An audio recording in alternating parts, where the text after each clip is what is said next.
Bonjour, bonsoir à toutes et à tous et bienvenue dans cette nouvelle édition de Panel Hebdo, votre magazine d'information sur Télésud, Global Africa.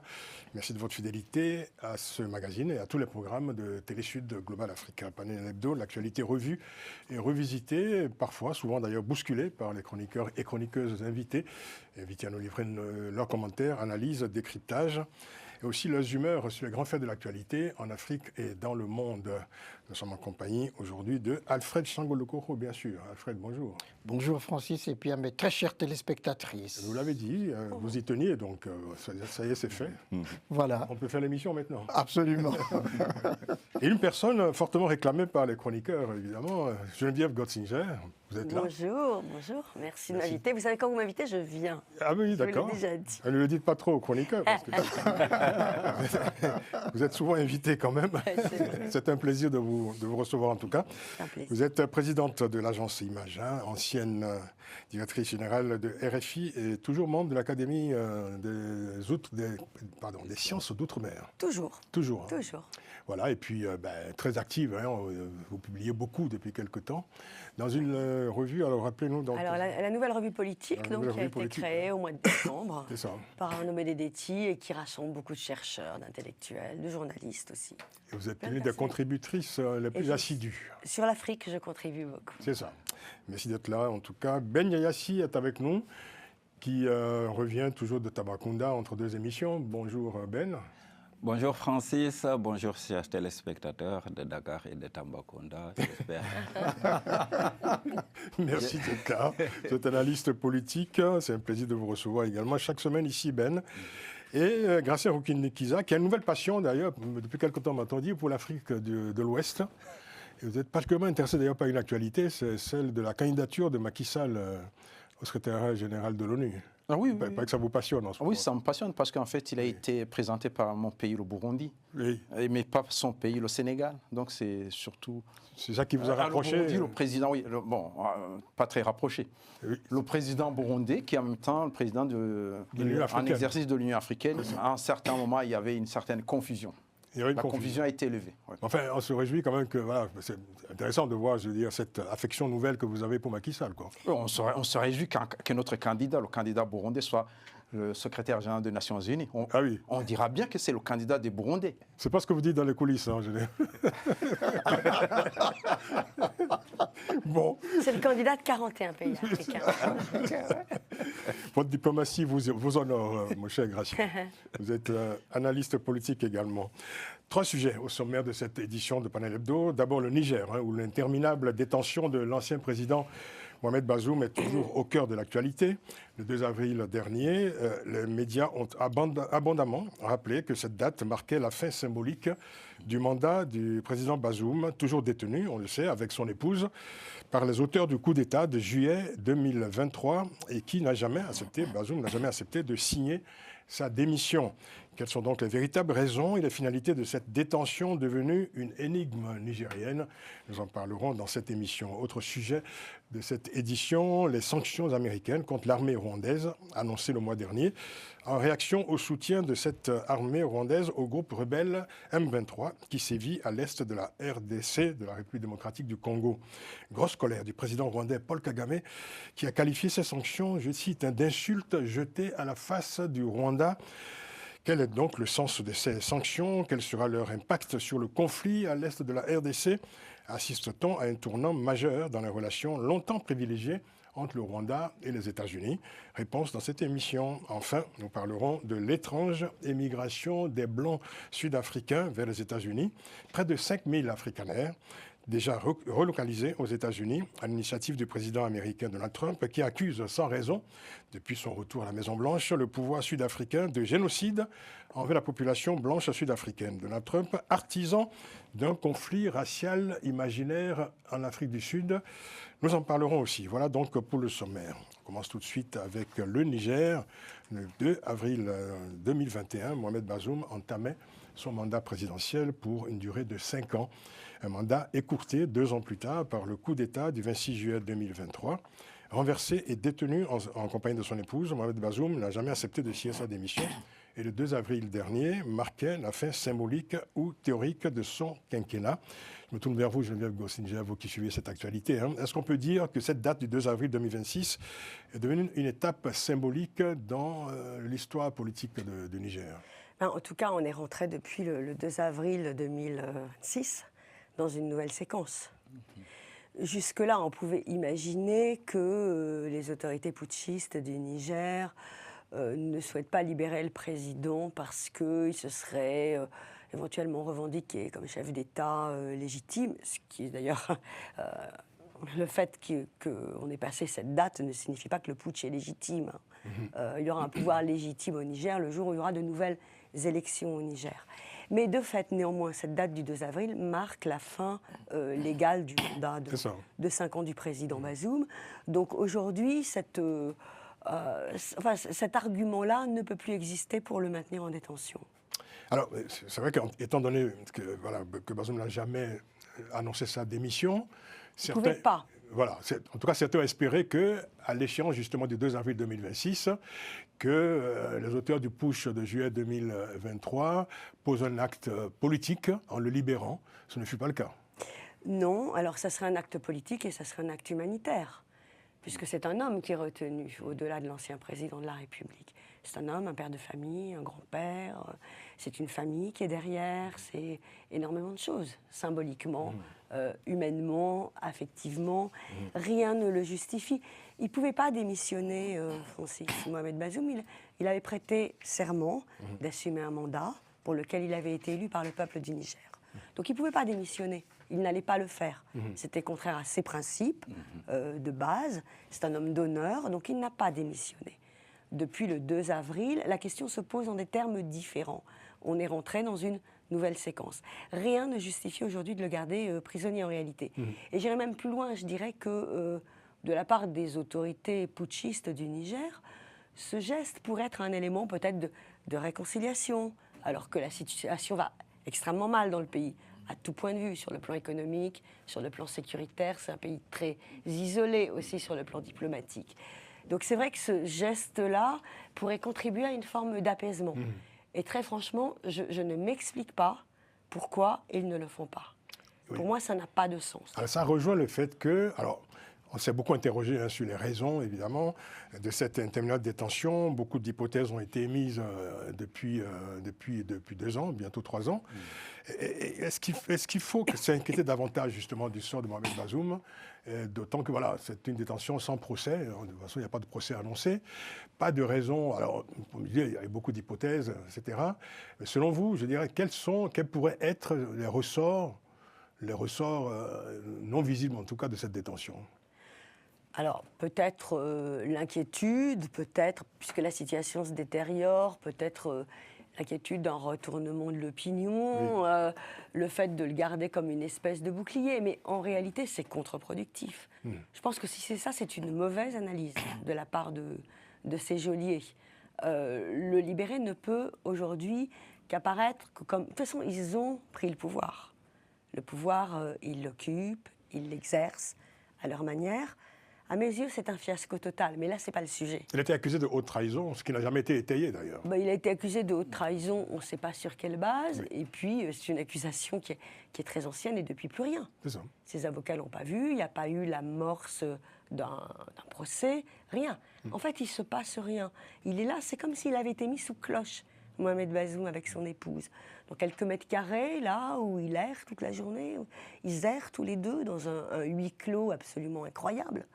Donc, sur un strict plan humain, personne, sur un plan humanitaire, ne peut trouver ça normal, en réalité, aujourd'hui.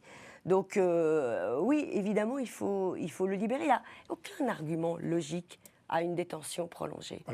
Si on fait une comparaison avec d'autres pays qui ont connu des putschs depuis 2020, je pense au Mali, au Burkina Faso, évidemment, avec le Niger, tous les 3 forment l'Alliance des États du Sahel. Dans le cas du Mali, le président Ibeka avait été libéré, donc voilà. Dans le cas de Burkina Faso également, le président Kaboré avait été libéré. Voilà, il mène une vie, je ne dirais pas paisible, en tout cas, il mène une vie ordinaire depuis le coup d'État. Il n'y a que le Niger qui se distingue particulièrement avec la détention d'un chef d'État renversé et donc séquestré, on le dit beaucoup, hein, dans une des dépendances du palais, et sans aucune parole en fait de la part des auteurs de ce coup d'État pour justifier régulièrement cette détention, comme si en fait ils misaient sur l'oubli. Oui, mais l'oubli n'aura pas lieu. C'est là aussi qu'ils se trompent, parce qu'en fait, ils se sont beaucoup insurgés contre la récente résolution du Parlement européen. On va en parler d'ailleurs. Vous pouvez en parler d'ailleurs, allez-y.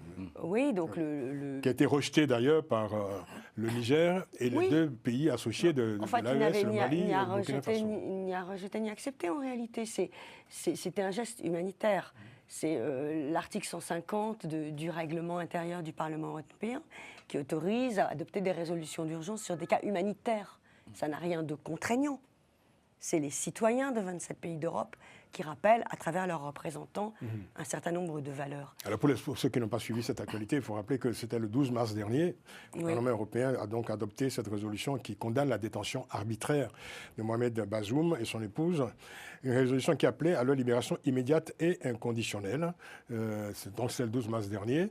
C'est une séquence de plus, je dirais. C'est bien la preuve, par rapport à votre question antérieure, qu'il n'y aura pas d'oubli. C'est bien la preuve que Mohamed Bazoum est aujourd'hui devenu un symbole sur le plan universel du combat pour le droit, de la démocratie, de l'homme qui tient, de l'homme qui a tenu. Vous parliez du Burkina et du Mali. Si les deux présidents de ces pays ont été libérés, c'est peut-être parce qu'ils ont démissionné immédiatement. En réalité, lui ne l'a pas fait. Donc la différence est là. Mais encore une fois, depuis le 2 avril, la question de sa démission ne se pose plus. Donc c'est pour ça qu'il faut le libérer. Mais cette séquence du Parlement européen est intéressante parce qu'elle montre que faire le pari de l'oubli n'est pas un bon pari. Et il y aura toujours, partout dans le monde, tant qu'il sera détenu, des gens pour faire du lobbying, pour demander qu'on en parle. Parce que c'est juste inhumain, c'est juste inacceptable. Alors en décembre dernier, le collectif international pour la libération de Mohamed Bazoum avait adressé une lettre ouverte à des institutions internationales, l'ONU notamment, l'Union européenne entre autres, et à l'Union africaine également, puisqu'elle était concernée. Cette lettre appelait à une mobilisation internationale urgente en faveur de Mohamed Bazoum. Quelles ont été les suites de cette initiative ? Donc il y a eu cette résolution du Parlement européen. Elle n'est pas directement liée au collectif, mais j'imagine que le Parlement européen a eu connaissance de cette interpellation des différentes institutions multilatérales et que ça rentre peut-être dans ce cadre. Les différents exécutifs que sont le Conseil, la Commission, l'Union africaine, représentants des États, pour l'instant n'ont pas eu de réaction officielle. Mais l'Union africaine a appelé quand même aussi très officiellement, avec son nouveau président de la Commission, à la libération immédiate de Mohamed Bazoum, en dénonçant également une détention arbitraire. Oui, et son ancien président aussi, M. João Lourenço, absolument. Son ancien président aussi. Voilà, l'ancien président en exercice, le président. Mohamed Faki.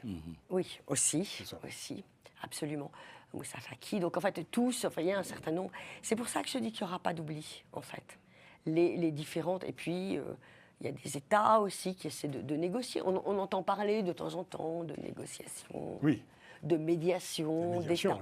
Je ne peux pas imaginer. On a parlé du Qatar notamment, qui était quand même intervenu dans ce dossier. On a parlé du Qatar, qui a peut-être des préoccupations internes un peu différentes depuis. Voilà. Malheureusement, la situation géopolitique mondiale n'était peut-être pas très favorable à cette médiation en ce moment précis. Mais il n'est pas oublié. Il ne faut pas croire qu'il l'est. Quelle est l'actualité de ce collectif pour la libération de Mohamed Bazoum après cette lettre ouverte? Est-ce qu'il y a d'autres actions qui ont été menées? Il y a d'autres actions qui sont prévues ou pas? Alors, vous avez entendu parler d'une action auprès de la fondation Mo Ibrahim pour qu'elle intervienne auprès de l'ancien président du Niger, dont on voit très peu la mobilisation. On voit peu la mobilisation pour son successeur. On aimerait bien qu'elle s'exerce davantage. Il y a eu une pétition qui a recueilli des dizaines de milliers de signatures pour la libération du président. Pétition très intéressante parce qu'il y a des signatures éminentes, d'anciens chefs d'État, d'anciens premiers ministres, d'anciens présidents d'institutions. Mais il y a également aussi beaucoup de signatures venues du peuple du Niger.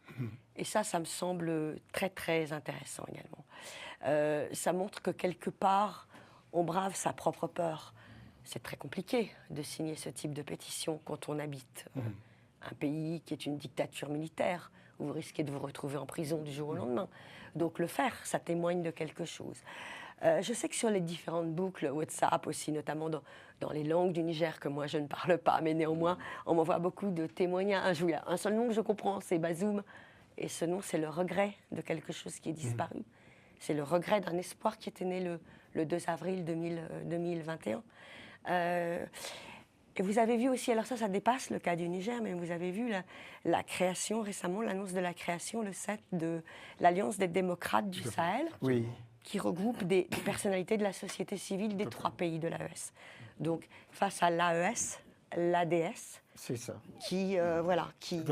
qui lancera un événement. Là, moi, je ne suis pas en relation particulière avec eux, mais je trouve que c'est philosophiquement aussi très important parce que c'est aussi le peuple qui réagit.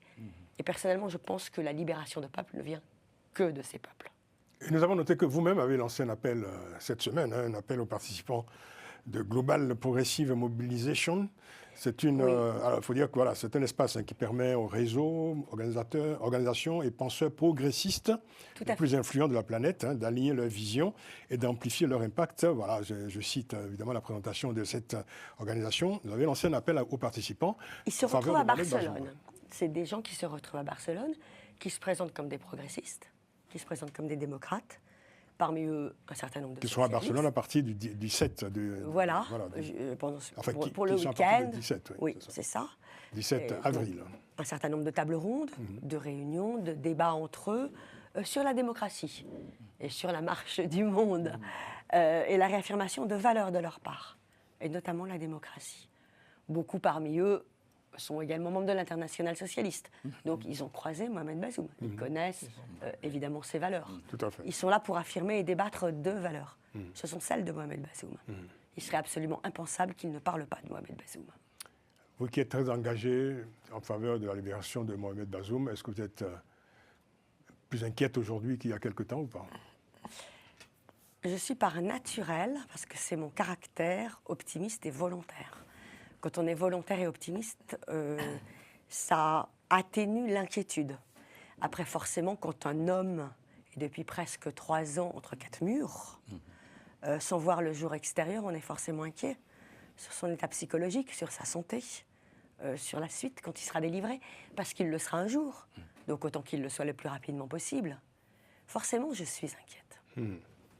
Mais volontaire. Et volontaire. Mais volontaire. Alfred? Alors, d'abord, je dirais merci à Geneviève.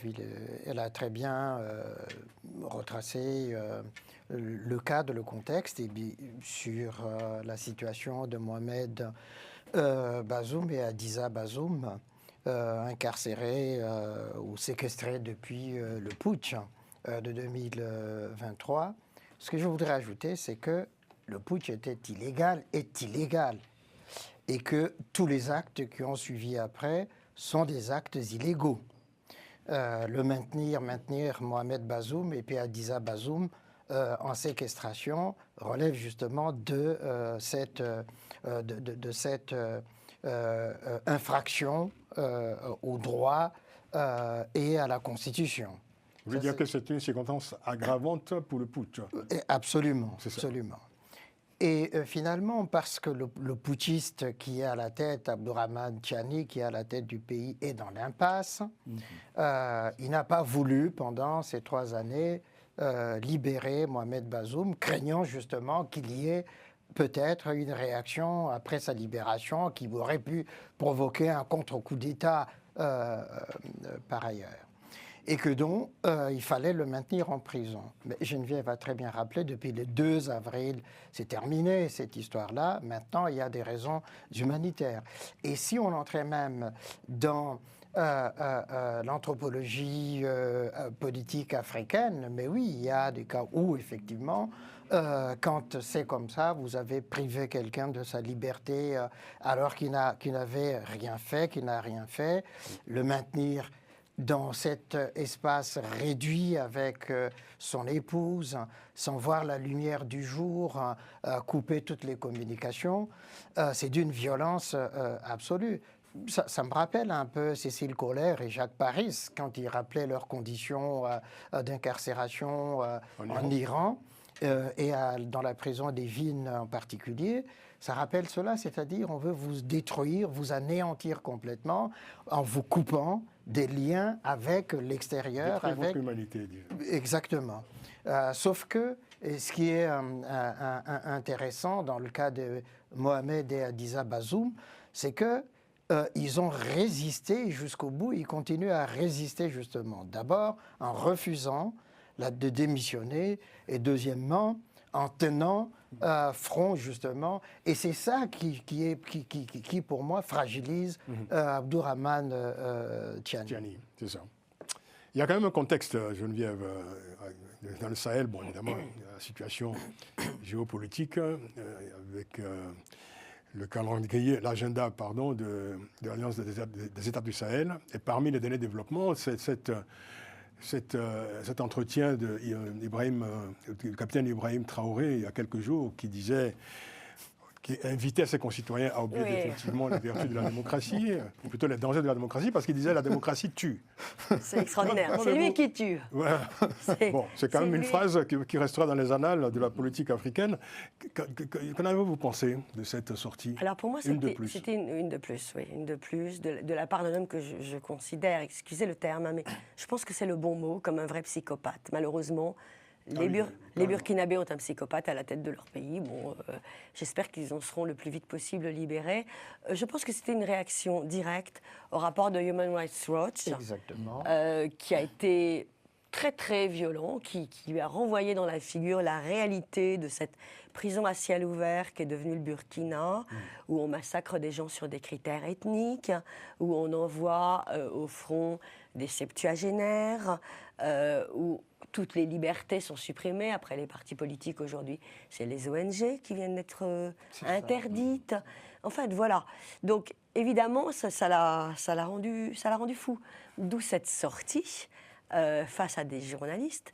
Et ce qui est extraordinaire, c'est qu'il y a une jeune journaliste soudanaise qui a profité de cette séquence qui lui était offerte d'interview avec le président, entre guillemets, du Burkina Faso, pour faire aussi du reportage, pour arriver à agréger un certain nombre de choses. Elle est rentrée, elle a mis en ligne un reportage absolument incroyable, où en fait, elle valide absolument le rapport de Human Rights Watch. Donc, finalement, cette séquence de communication s'est totalement retournée contre lui.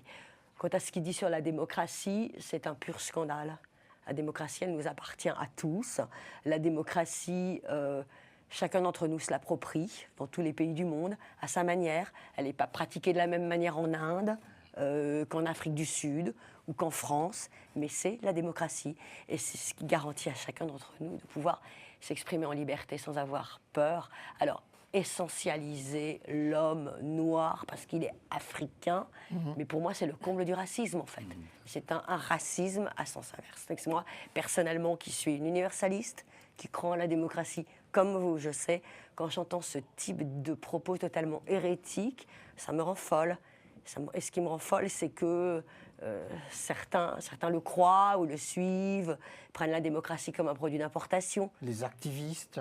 Il y a eu des exemples de démocratie en Afrique bien avant la colonisation. Enfin, c'est absolument pas l'Europe qui a porté la démocratie à l'Afrique. Donc, il faut arrêter avec ça. Et la conférence nationale du Bénin, elle a eu lieu avant le discours de la Baule. Donc, tout ça, il faut le rappeler. Il faut le rappeler, en fait, c'est de la pédagogie. Parce qu'il ne faut pas laisser passer ça. Ben, sur la détention, une interminable détention de Mohamed Bazoum. Ouais, bon, je marque ma solidarité envers le président Bazoum et avec tous les amis de l'université Cheikh Anta Diop de Dakar qui sont dans le collectif qui est très actif et qui a saisi la balle au rebond pour envoyer ce même courrier en direction de beaucoup de chancelleries accréditées à Dakar. Je pense que le général Tiani est tombé dans son propre piège. Parce qu'il s'attendait à une démission qui n'a pas eu lieu. Et il y a 2 ans de cela, l'immunité du président Bazoum a été levée et depuis lors, on n'en parle plus. Ça veut dire son cas n'est plus évoqué en public pour reprendre votre expression. Ça, c'est le premier problème. Le deuxième problème, c'est quelqu'un qui est empêché d'exercer ses prérogatives de président de la République. C'est un cas qui se pose avec la Constitution de 2010 qui régit le mandat du président Bazoum. Maintenant, les faits sont là. Oui. Ils sont bloqués. Il y a eu des tentatives de négociation ou bien de médiation avec le Togo, comme on l'a rappelé, le Qatar, le Maroc. Et même le clan Haftar était intervenu parce que bon, c'est une zone frontalière. Et ensuite, n'oublions pas que le président Bazoum est Touareg. Et d'une tribu très puissante, c'est la tribu des Ould Suleiman. Oui, c'est pas Touareg, hein, il est arabe de la tribu des Ould Suleiman. Oui. Ok, arabe. Mais bon, c'est vrai que les Touaregs, beaucoup de Touaregs le soutiennent et il avait des ministres Touaregs, mais lui, c'est un Ould Suleiman. C'est un Ould Suleiman, effectivement. Et donc, le problème est à ce niveau. Je pense que de plus en plus, comme l'évoquent beaucoup de spécialistes ou bien d'observateurs, il est en otage pour servir de bouclier humain, en quelque sorte, au président Tchani. Parce que certains pensent que, ou bien la junte pense que quand ils vont le libérer, peut-être qu'il y aura des possibilités ou bien il y a des velléités pour renverser le pouvoir. Et on constate sur le plan intérieur, avec les difficultés sur le plan économique rencontrées par les populations, les dernières manifestations organisées par la junte ont été un échec. Est-ce que ce n'est pas aussi sa parole simplement qui est redoutée? Parce que sa parole... Oui, en plus, bon, voilà, son cursus politique, sa prestance, ses réseaux et ensuite son engagement. Et les dessous du putsch. Et les dessous du putsch également. C'est le putsch le plus énigmatique qu'on ait connu des trois putsch. Et jusqu'à présent, de l'autre côté, celui qui l'a désigné comme son candidat, entre guillemets, pour lui succéder, il est aux abonnés absents. Il y a peut-être des secrets de famille. Oui. Mais je voudrais juste ajouter une chose. Et qui est assez curieuse, mais on n'en a pas beaucoup parlé, c'est le sort d'Amiba, qui se retrouvait transféré, livré comme un colis, justement, à Ibrahima, du capitaine exactement, Traoré, qui était donc livré par le Togo. Exactement, et qui se retrouve dans la même situation que Mohamed Adiza Bazoum. À la différence qu'il y en a un qui exactement. était et puis l'autre qui était élu. Tout à fait. Une grosse différence. Non, mais ce que je veux dire, c'est simplement le parallélisme s'arrête au niveau de... Ben voilà, il était parti, sorti du pays pour laisser le capitaine dirigeait le Burkina, mais il n'était pas tranquille. Il a voulu à tout prix qu'on le ramène pour qu'il le surveille, qu'il l'ait à côté de lui. S'il ne fait que le surveiller. Oui, s'il ne fait que le surveiller, ça va bien. Je crains que malheureusement... Bon. D'ailleurs, je m'étonne. D'ailleurs, je suis assez... On va laisser la parole à Gratien. À Gratien qui va conclure, Gratien, sur ce thème. Oui, je pense que... Lourde responsabilité. Hein. Oui. Comme il a terminé, justement comme son mandat est terminé, je pense, ce qui posait un problème pour le pouvoir, c'était de le libérer au moment où il était encore président. En principe, pour les gens qui font les coups d'État, ça dépend. Ceux qui sont renversés, si celui qui est renversé a fait un coup d'État, il n'y a rien à signer, parce qu'il n'a pas été élu. Mais quelqu'un qui a été élu, en principe, dans presque tous les pays où on fait un coup d'État, on lui fait signer un document comme quoi il n'est plus président. Mais quand il refuse de signer le document, c'est ces gens-là qui font le coup d'État, surtout quand ils ne veulent pas... Si par exemple le président du Niger voulait faire organiser les élections dans 12-18 mois par exemple, il n'y aurait pas eu de problème. Mais le problème c'est qu'il a voulu rester, il veut rester président presque à vie. Donc, sans élection. Sans élection, il veut quelqu'un qui... Il ne veut pas qu'il y ait quelqu'un d'autre qui lui fasse de l'ombre. Mais en réalité, moi, je pense qu'il va y avoir des négociations. Même s'il a terminé, je pense qu'il y a les négociations sont toujours possibles. Mais elles ont lieu déjà des négociations. Il y a en tout cas des médiations. En tout cas, il y en a eu des médiations. Il y a eu des médiations. Mais pour le moment, je pense que les bonnes négociations ou médiations sont des négociations secrètes. Exactement. Qui ne sont pas, on ne les connaît pas. Mais en réalité, on passe par des amis. Oui. Donc, moi, je pense que ça, c'est une histoire qui va être... Et vous savez de quoi vous parlez. C'est assez lourd pour le pouvoir en soi. Bon. Eh bien, espérons. Espérons. C'est une belle conclusion. Deuxième sujet de cette édition, les sanctions américaines contre le Rwanda.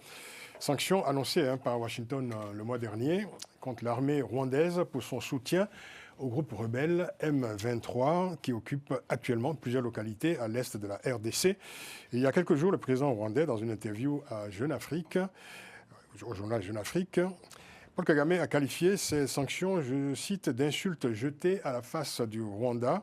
Et il estime que les États-Unis traitent Kinshasa avec délicatesse, tout en exerçant une lourde pression sur le Rwanda. Alors, Gratien, grosse colère de Paul Kagame. Est-ce que vous comprenez a-t-il raison de penser que ces sanctions sont injustifiées? Oui, je comprends la colère. Parce qu'en fait, ce qui s'est passé, ils ont signé à Washington. Il y a les deux parties. Chaque partie avait un engagement. Oui. On peut dire que le Rwanda, il y a son engagement qui n'a pas été réalisé, mais il y a aussi la RD Congo qui n'a pas réalisé son engagement, notamment la neutralisation des FDLR. Et donc, du coup, pour moi, s'ils avaient pris des sanctions pour les deux parties, bon, on comprendrait, ils ont été assez durs parce que ça n'a pas été suivi. Mais en réalité, il y a deux engagements. Il y a une partie qui n'a pas respecté. Les deux parties n'ont pas respecté les engagements et on sanctionne une seule partie.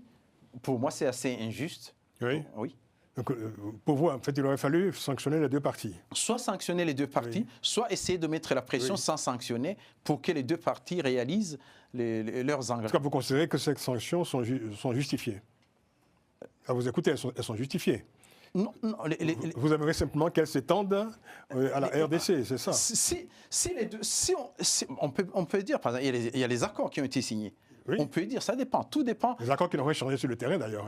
Oui, voilà, justement. Si les Américains, moi, ils sont assez durs, ils poussent, ils mettent les sanctions sur les deux parties pour les obliger d'avancer, je comprendrais. Mais si on met les sanctions sur une partie, ça n'avance pas le cours des choses. Parce qu'en fait, du côté de RD Congo, il n'y a rien à faire concernant les FDLR. Et donc, du coup, on voit mal comment le Rwanda peut retirer ses forces ou ne pas soutenir le M23. Pourtant, Paul Kagame dit que le Rwanda remplit toutes ses obligations inscrites dans les accords de Washington, alors que, dit-il, la RDC ne les remplit que très partiellement, voire pas du tout. Vous dites les deux parties ne remplissent pas les obligations, mais Kagame reconnaît, il affirme que le Rwanda remplit pleinement les obligations inscrites dans l'accord de paix de Washington. En fait, il faut savoir que les deux obligations, par exemple, notamment neutraliser les FDLR et le retrait des troupes rwandaises du RD Congo, devaient se faire simultanément. Donc, le Rwanda n'a pas réalisé en soi les engagements, parce que le Rwanda ne pouvait pas réaliser les engagements sans que l'autre réalise au moins... Donc vous apportez un démenti au propos de Paul Kagame? Ce n'est pas à moi d'apporter un démenti. Ce n'est pas à moi d'apporter un démenti. Je constate que sur le terrain, tout ce qui est signé, je ne sais pas. Je sais pas. Éventuellement, quand Kagame dit que le Rwanda remplit pleinement les obligations, vous dites que c'est faux. C'est ce que j'entends. Non, les engagements, quels engagements? Les obligations inscrites dans l'accord de Washington. Si on lit les accords de Washington, les deux engagements, les deux principaux... Ma question est très simple, dites oui ou non. Vous apportez un démenti. En soi, vous apportez un démenti aux affirmations de Paul Kagame, qui dit que le Rwanda remplit pleinement les obligations inscrites dans l'accord de Washington. C'est ça? Les engagements, pour moi, par exemple, l'engagement du retrait des forces rwandaises, ça n'a pas été réalisé, mais lui-même, il le dit. Il le dit même dans l'interview. Il dit qu'il y a une bande d'environ 10 km, voire 20 km. Donc, mais comme l'engagement du Rwanda se faisait parallèlement à l'engagement aussi du Congo, et que, éventuellement, le Rwanda a un peu retiré certains... Il y a des troupes qui ont été retirées. Par exemple, on voit un certain recul sur le front à un certain moment, et que de l'autre côté, ça n'a pas été réalisé. Donc, c'est... D'accord. Ben. Oui, moi, en fait, il y a deux choses dans cette histoire. Paul Kagame dit textuellement que le Rwanda respecte toutes ses obligations contenues dans les accords. Et d'un autre côté, il dit qu'il faut qu'il y ait une présence militaire à l'est de la RD Congo, parce que tout simplement, c'est pour protéger son pays d'une milice composé d'anciens Hutus qui ont été impliqués. Les anciens Hutus. Oui.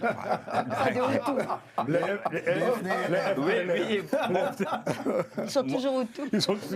Mais bon, moi, je reprends. Oui, mais moi, je reprends le terme qu'il a utilisé. Non, il n'a pas dit des anciens Hutus. Non, on parle des anciens. On parle souvent d'ailleurs de... Ok, ex-FDLR, qui sont impliqués. C'est comme vous voulez. Bon. Et donc, il y a cette problématique qui est là. Et on sait également que malgré ces accords, les États-Unis ont des visées sur le Congo, notamment au niveau des richesses minières. C'est inscrit dans les accords. C'est inscrit dans les accords, mais peut-être que comme les choses n'avançaient pas à son goût, Donald Trump a voulu donner un coup de pied pour que les choses avancent. Parce que n'oublions pas que chaque fois que ces choses se passent, parce qu'il y a derrière, il y a la Chine de l'autre côté. Oui. On a vu une implication de la société américaine Cobalt Metals qui a fait un investissement quand même de 50 millions de dollars pour 13 permis pour exploiter le lithium. Et dans la même zone, il y a également les Chinois qui sont là à travers la compagnie Zinming Mining. Donc ça pose problème. Comme ils ont investi au Rwanda, les Américains. Mais est-ce que vous voulez dire que ces sanctions venant de l'administration Trump sont par nature discutables? Discutable, oui et non. Oui, Elles sont justifiées ou pas? Je pense qu'elles sont justifiées dans la mesure où il y a toujours la présence des forces rwandaises dans l'est de la RDC pour protéger Ce qui est une évidence. Et les FDLR qui ne sont pas neutralisés? Non, enfin, l'armée rwandaise est sanctionnée pour son soutien au groupe rebelle M23. C'est très clair, c'est cela le texte des sanctions. Oui, parce qu'il y a toujours, même si on ne voit pas les troupes rwandaises directement sur le terrain, mais il y a un soutien. Non, ils sont sur le terrain. Même si on ne les voyait Si pas, on le voit, oui. même si on ne les voyait pas, il y a toujours un soutien qui est là. Elles sont très visibles. Oui, mais c'est pourquoi j'ai fait une hypothèse. Même si on ne les voyait pas, il y a un soutien qui est là. Et ce soutien est plus important que même cette présence. C'est un soutien logistique. Alfred, on a le sentiment que le dialogue de sourds continue. C'est un dialogue de sourds sans fin. Non, je ne dirais pas ça, Francis. Non, mais parce que ça discute. Parce que ce sont toujours deux versions qui se heurtent et qui s'annulent venant des deux parties concernées. Je pense que fondamentalement, dans ces accords, il y a eu un biais qui a fait que on aurait pu éviter l'impasse presque qu'on connaît aujourd'hui, c'est-à-dire quelle que soit la situation à l'est de RD Congo, l'armée rwandaise n'aurait pas dû être en RD Congo. Elle aurait dû se retrouver, puisqu'on a une frontière commune à la fois à Goma et puis au sud Kivu. Si elle avait voulu réellement protéger les intérêts rwandais, elle se serait placée le long de la frontière rwandaise à Gisenyi, Rubavu, aujourd'hui. Non, je dis si. D'accord, mais là, vous refaites l'histoire. Non. Il y a les accords qui ont été signés. C'est ce que je veux précisément sur ces sanctions. Oui. Selon vous, elles sont justifiées Mais elles sont justifiées. À l'heure actuelle ou pas? Elles sont justifiées largement. Pourquoi? Parce que justement, oui, pourquoi? Parce que justement, le Rwanda qui soutient le M23 AFC a poussé le M23 à occuper le sud Kivu, à aller jusqu'à Uvira. C'était une erreur de stratégie de la part de Paul Kagame. Et c'est à partir de là, effectivement, que les Américains, ils se sont dit, attendez, là, il y a quelque chose qui sort du cadre de ces accords. Et les Américains D'où les sanctions. D'où les sanctions, d'accord, qui frappent le Rwanda. Alors, l'argument des Kagame de FDLR, ça a tellement été utilisé que c'est éculé et que finalement, les Américains, tout le monde sait que les FDLR, ce n'est qu'un prétexte. Je rappelais qu'au moment où Goma avait été... C'est un prétexte. Au moment où Goma avait été occupée prise par le M23, ils avaient livré au Rwanda 1500 FDLR. Ah oui. Je le rappelle toujours, sans passer par la MONUSCO.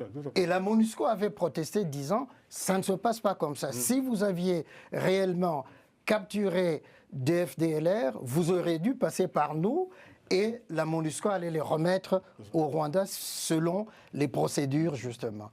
Or, ça ne s'était pas fait de cette manière-là. Ça, c'est un. De deux... Tout terminé. Hein. Oui. Pour faire court, en réalité, le problème, il est que les FDLR la RD Congo pose la question et dit, mais dites-nous, ils sont où? Vous dites, ils sont dans l'armée RD congolaise. Mais Kabila a été pendant 18 ans président de ce pays-là. Est-ce que les FDLR étaient dans l'armée congolaise ou pas? Mais Point En tout cas, d'interrogation. pour Et vous, ces ensuite, sanctions sont justifiées. tout à fait légitime. mais Tout à fait légitimes. Absolument. Légitimes même, vous dites. Hein. Oui, tout à fait légitime. Et c'est pourquoi ça pique Kagame, tous les rapports qui croyait qu'on allait continuer à fonctionner de la même manière que justement sur le chantage, sur le génocide rwandais. Lors de Kibuka, il a même dit, voilà, que tant que la sécurité du Rwanda sera menacée, toutes les sanctions, tout ce qu'on veut dire, il n'en tiendra jamais compte. Tout à fait. tous les Attendez, rapports. je me tourne vers Geneviève quand même. Est-ce qu'on peut dire, Geneviève, que ces sanctions marquent aussi un tournant dans les relations entre les États-Unis et le Rwanda, relations longtemps privilégiées d'ailleurs, hein, on parle d'une longue idylle quand même entre les États-Unis et le Rwanda, puisque bon, le Rwanda a été d'une certaine façon désigné par les États-Unis dans les années 90 comme étant Le bon élève. le bon élève, en tout cas un des C'était le parmi bon les élève. États, en tout cas C'est plus tout à plus fait- privilégiés dans la diplomatie américaine Absolument. sur le continent. Mais c'est plus tout à fait le même président des États-Unis, vous l'avez remarqué ben. comme moi, que dans les années Ça, 90. c'est vrai. Et donc je pense quand même qu'il faut aussi recontextualiser ça avec la personnalité de Donald Trump.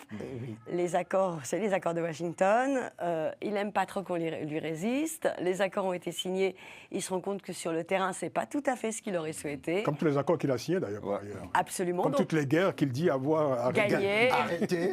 arrêté. Donc, c'est encore un mauvais coup pour son prix Nobel de la paix, cette histoire, parce que finalement, ça continue sur le terrain.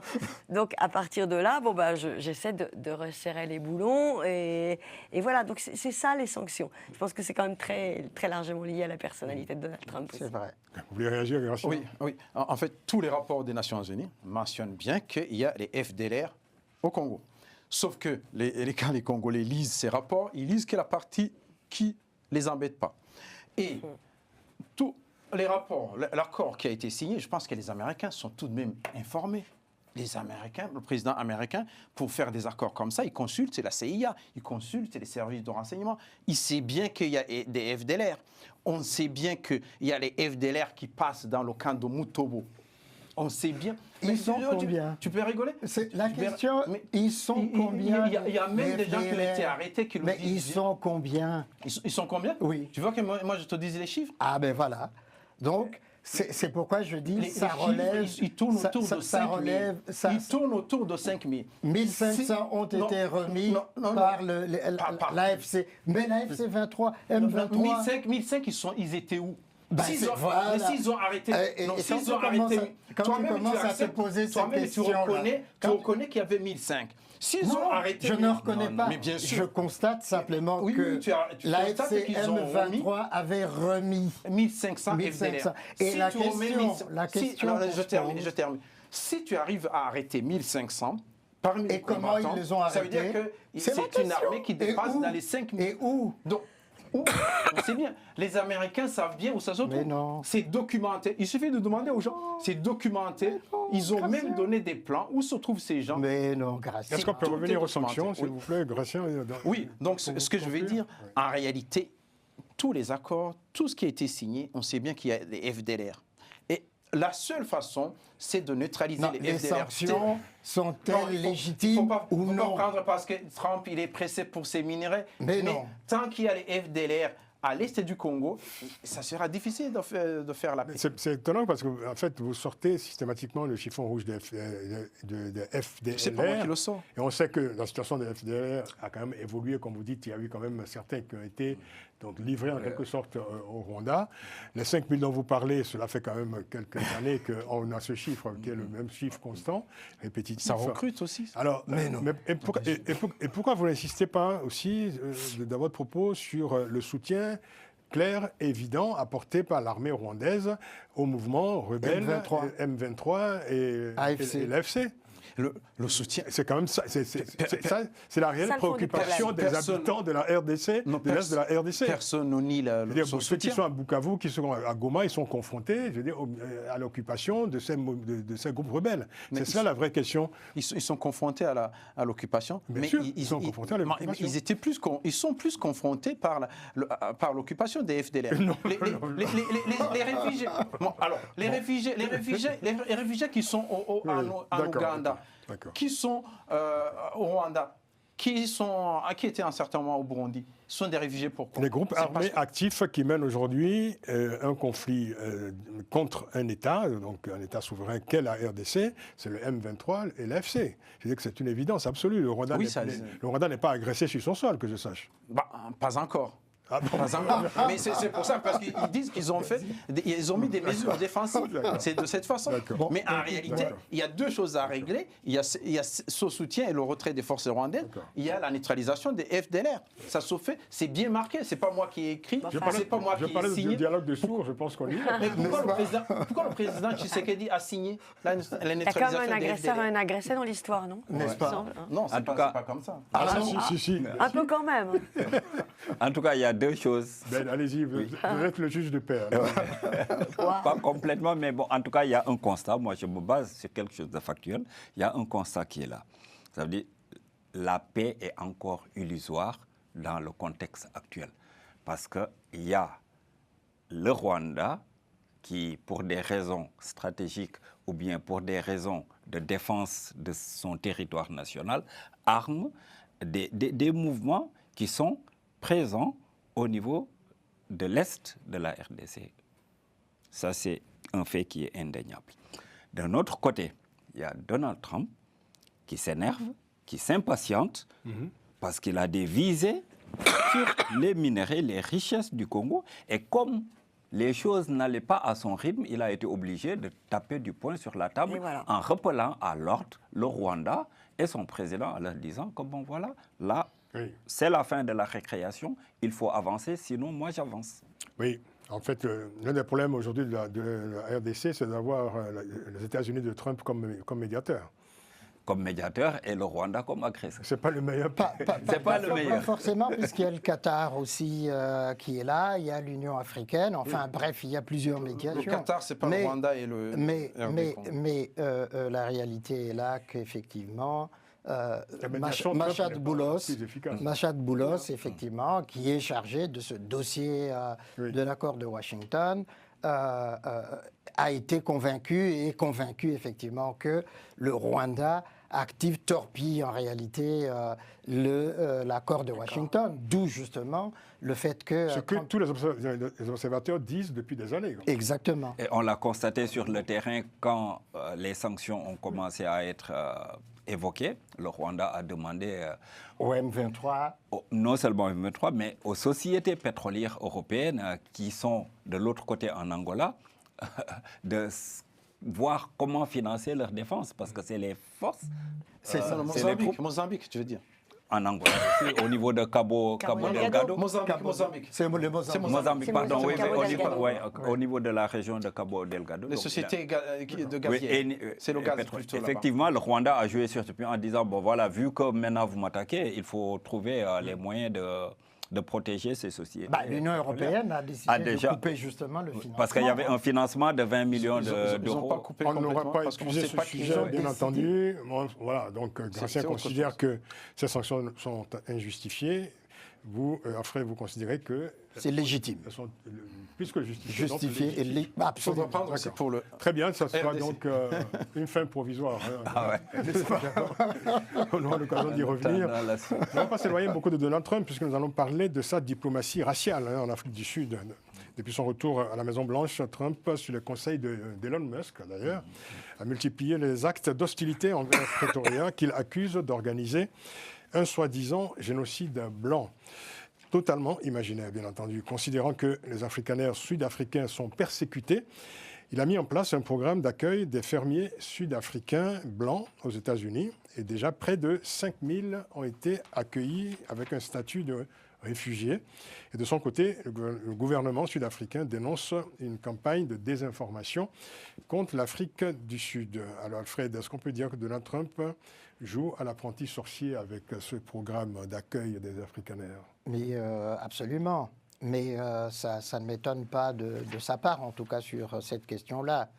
On l'a vu déjà à l'intérieur des États-Unis, soutenir les thèses suprémacistes et conspirationnistes et arrêter tous les programmes de migration aux États-Unis, suspendre 75 pays et en même temps mettre en place l'ICE pour traquer les migrants. Donc il y a une politique raciste en général que Trump, épousant les thèses des suprémacistes blancs et conspirationnistes, a mise en place. Et là, effectivement, tu as très bien fait de rappeler que Elon Musk était derrière, justement, cette idée-là. Qui est originaire d'Afrique du Sud.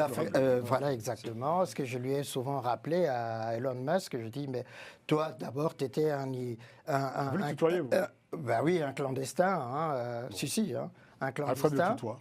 Oui, un clandestin aux États-Unis. Vous connaissez Elon Musk? Ah ben, je discute avec lui sur Twitter.